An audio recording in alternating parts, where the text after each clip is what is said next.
భరత వేదముగ నిరత నాట్యముగ కదిలిన పదమిది ఈశా శివని వేదనగా అవని వేదనగా పలికెను పదము పరేశా నీలకంఠరా చాలి పొందరా కరుణతో ననుగనరా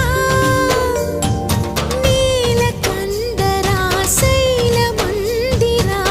మొరవిని బదులిడరా నగజా మనోజ జగదీశ్వరా బాలేందు శేఖరా శంకరా భరత వేదముగ నిరత నాట్యముగ